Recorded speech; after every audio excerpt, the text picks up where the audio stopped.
사랑해 주님, 이 새벽 각자의 자리에서 말씀과 기도로 하루를 시작하게 하심 감사합니다. 이 시간 우리가 있는 자리마다 임재하여 주시고 주의 말씀은 내 발의 등이요 빛이 됨을 경험하게 하여 주시옵소서. 거룩하신 그리스도 예수님의 이름으로 기도드립니다. 아멘. 하나님의 말씀 누가복음 2장 1절에서 20절 말씀입니다. 누가복음 2장 1절에서 20절 말씀 다 같이 한 목소리로 합독하겠습니다. 그때 가이사 아구스토가 영을 내려 천하로 다 호적하라 하였으니 이 호적은 구레뇨가 수리아 총독이 되었을 때에 처음 한 것이라. 모든 사람이 호적하러 각각 고향으로 돌아가매 요셉도 다윗의 집 족속이므로 갈릴리 나사렛 동네에서 유대를 향하여 베들레헴이라 하는 다윗의 동네로 그 약혼한 마리아와 함께 호적하러 올라가니 마리아가 이미 잉태하였더라. 거기 있을 그때에 해산할 날이 차서 첫 아들을 낳아 강보로 싸서 구유에 뉘었으니 이는 여간에 있을 곳이 없음이더라. 그 지역의 목자들이 밤에 밖에서 자기 양떼를 지키더니 주의 사자가 곁에 서고 주의 영광이 그들을 두루 비치매 크게 무서워하는지라. 천사가 이르되 무서워하지 말라. 보라, 내가 온 백성에게 미칠 큰 기쁨의 좋은 소식을 너희에게 전하노라. 오늘 다윗의 동네에 너희를 위하여 구주가 나셨으니 곧 그리스도 주시니라.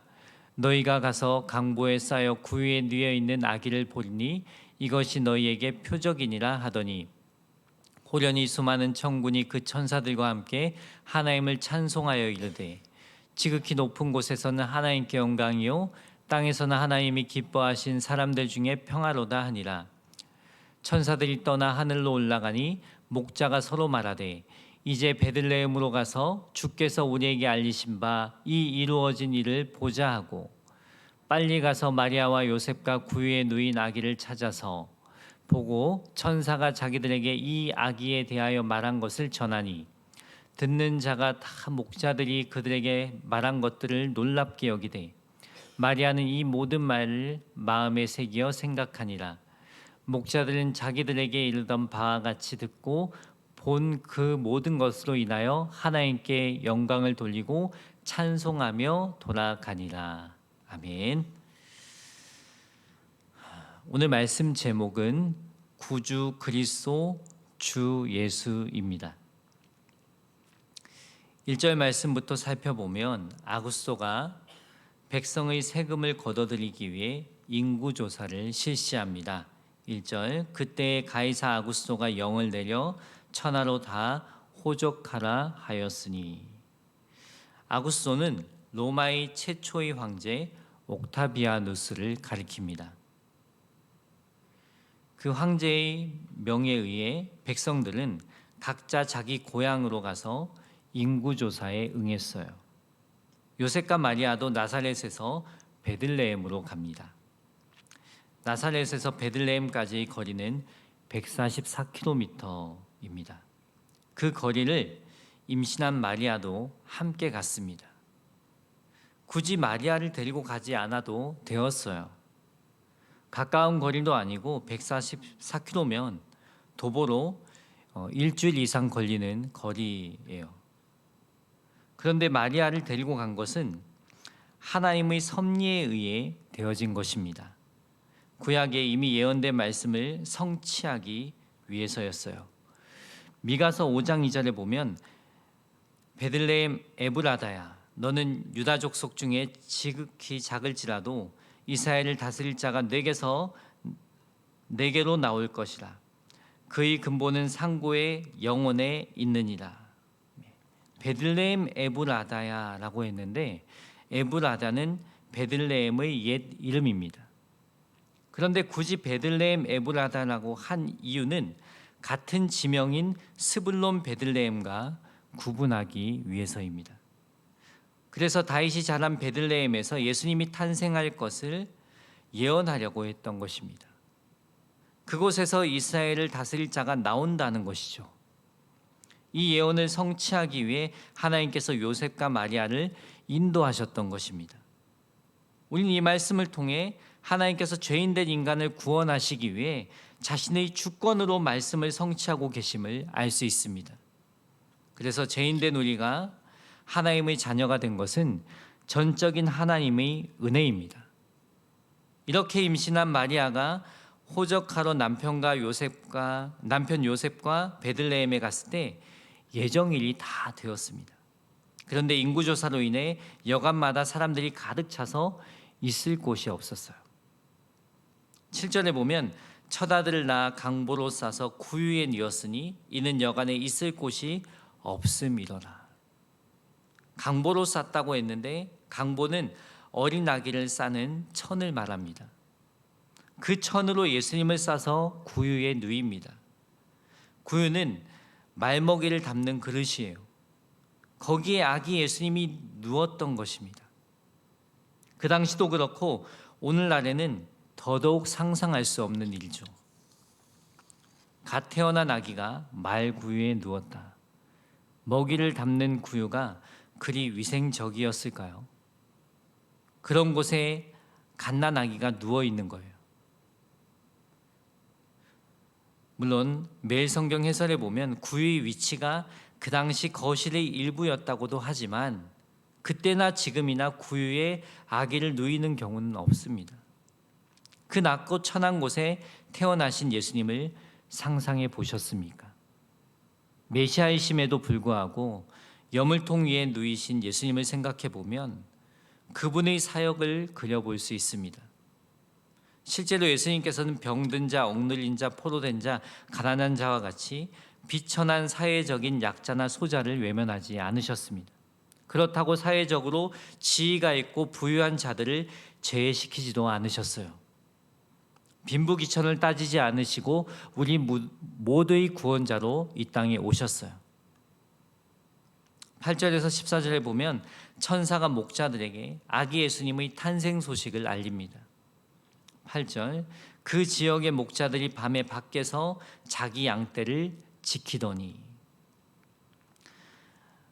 목자들이 밤에 밖에 있었다는 것은 밤을 새웠다는 뜻입니다. 밤새는 일은 혼자 할 수 없습니다. 그래서 여러 명이 교대로 밤을 새워 도둑이나 다른 들짐승으로부터 양떼를 지키고 보호했습니다. 팔레스타인 지방에서 목자들은 4월부터 11월까지 이런 식으로 양떼를 밖에서 방목하였으며 겨울철에도 날씨가 춥지 않을 때에는 종종 그렇게 했습니다. 한편 본문상으로는 예수님이 어느 철에 태어나셨는지에 관해서 아무 언급이 없습니다. 여기서 중요한 것은 예수님께서 어느 철에 태어나셨나 하는 점보다 예수님께서 이 땅에 오신 사실 그 자체입니다.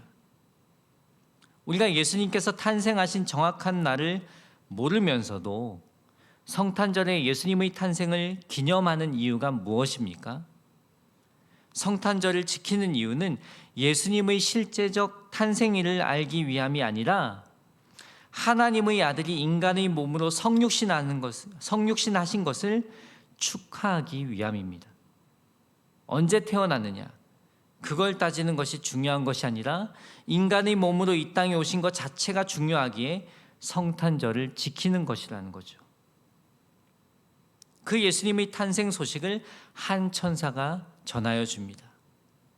9절, 주의 사자가 곁에 서고 주의 영광이 그들을 두루 비추매 크게 무서워하는지라.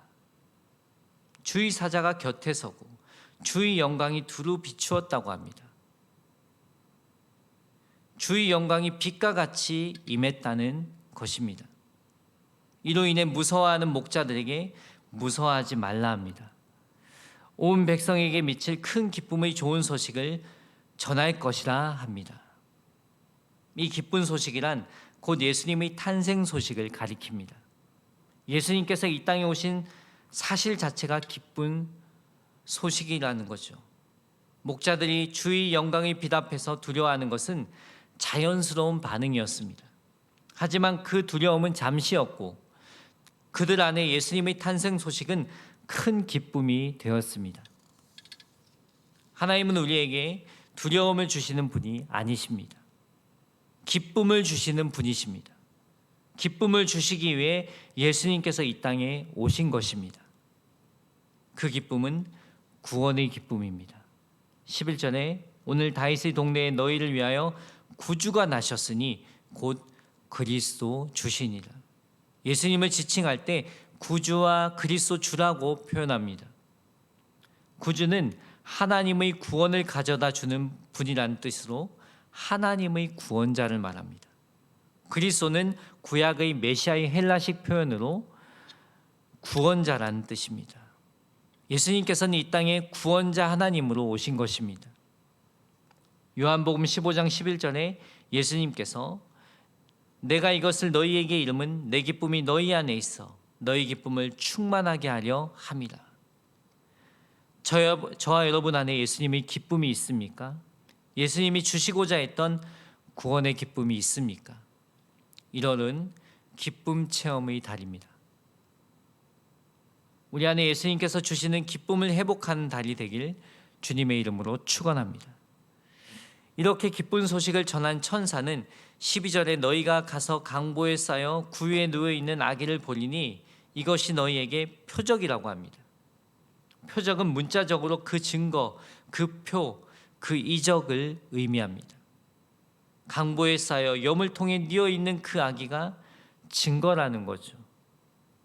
천사의 말이 끝나자 수많은 천군과 천사들이 하나님을 찬송하는 장면을 보게 됩니다. 13절 호련히 수많은 천군이 그 천사들과 함께 하나님을 찬송하여 이르되 지극히 높은 곳에서는 하나님께 영광이요 땅에서는 하나님이 기뻐하신 사람들 중에 평화로다 하니라. 이 소식은 하나님께 영광된 소식이요 하나님이 기뻐하신 사람들에게는 평화로운 소식이라는 거예요.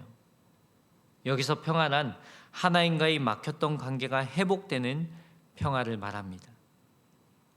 예수님께서는 하나님과 인간 사이의 죄의 장벽을 허물고 하나님과의 관계를 회복시켜 주셨어요. 그래서 우리는 예수님 안에서 참된 평화를 누리게 된 것입니다. 참된 기쁨, 참된 평화, 주님 안에서 누릴 수 있습니다. 더 나아가 주님 안에서 기쁨과 평화가 나의 삶을 통해 전해져야 합니다. 먼저 우리 안에 예수님의 기쁨과 평화가 회복되길 기도합시다. 그리고 우리 삶 속에서 가정, 학교, 직장, 교회에서 기쁨과 평화를 전하는 삶을 살아가시기 바랍니다. 어제 주일 말씀을 기억하여 기쁨의 행동을 연습해 보시기 바랍니다. 가정에서 가족들에게 감사하는 점 3가지를 찾아 서로 말해 보십시오. 학교, 직장에서는 평소에 인사하지 않던 사람들에게 먼저 인사를 건네 보십시오. 친구들과 교사에게 감사하는 점을 2가지씩 표현해 보십시오. 교회에서는 교우들 간에 감사하는 것 2가지씩 축복의 말을 해 보십시오. 기쁨의 행동은 기쁨을 낳습니다. 한 주간 기쁨과 평화를 전하는 저와 여러분이 되길 소망합니다. 기쁜 소식을 들은 목자들은 아기 예수님을 만나기 위해 길을 나섭니다. 15절에서 19절 천사들이 떠나 하늘로 올라가니 목자가 서로 말하되 이제 베들레헴으로 가서 주께서 우리에게 알리신 바 이 이루어진 일을 보자 하고 빨리 가서 마리아와 요셉과 구유에 누인 아기를 찾아서 보고 천사가 자기들에게 이 아기에 대하여 말한 것을 전하니 듣는 자가 다 목자들이 그들에게 말한 것들을 놀랍게 여기되 마리아는 이 모든 말을 마음에 새겨 생각하니라. 목자들은 아기 예수님을 보고 천사들에게 들은 이야기를 전합니다. 그 말을 들은 사람들은 놀랍게 여기되 마리아는 이 모든 말을 마음에 새겨 생각했다고 합니다. 마음에 새겨 생각했다고 해요.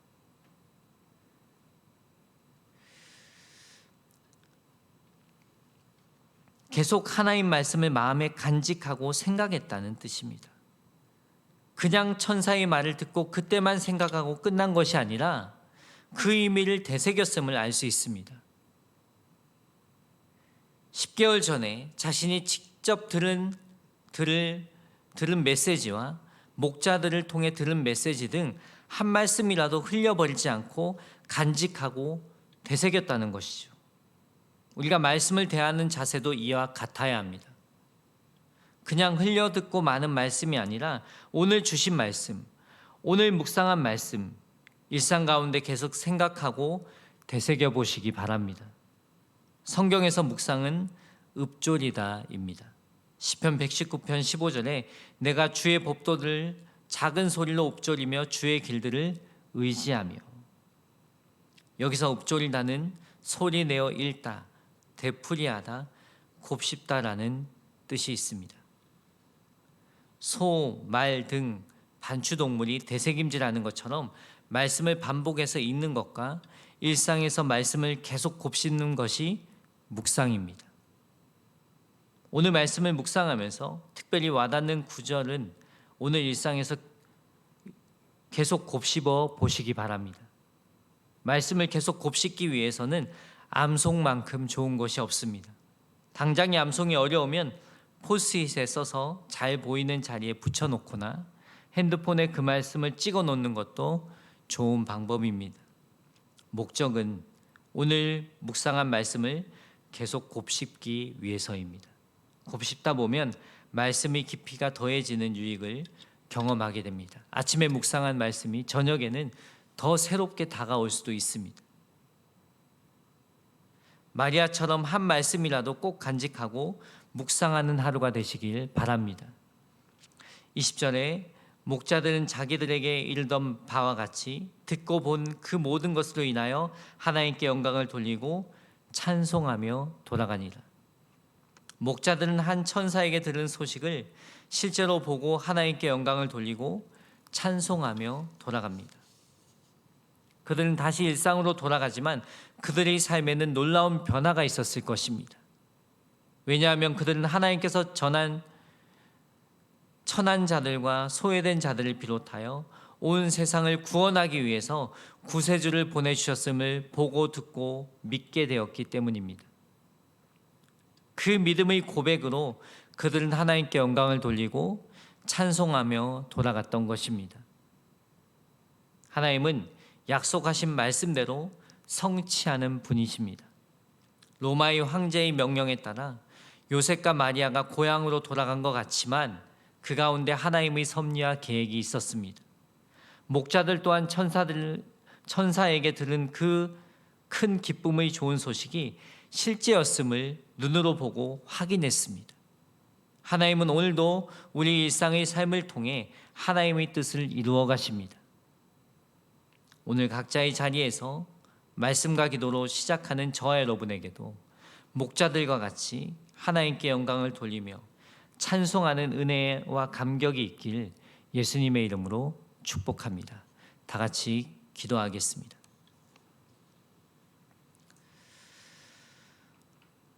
온 땅 가운데 하나님의 영광이 충만함을 봅니다. 빛으로 오신 예수님, 오늘 우리 삶 속에 빛으로 찾아와 주시어 어둠을 밝혀주시고 빛의 자녀로 살아갈 수 있도록 인도하여 주시옵소서. 우리에게 기쁨을 주시길 원하시는 주님, 예수님의 기쁨이 나의 기쁨이 되길 원합니다. 말씀을 묵상하고 기도하는 가운데 우리의 심령에 먼저 기쁨이 충만하게 하여 주시옵소서. 기쁨으로 찬양하는 삶, 하나님께 영광 올려드리는 삶을 살게 하옵소서. 거룩하신 그리스도 예수님의 이름으로 기도드립니다. 아멘. 찬송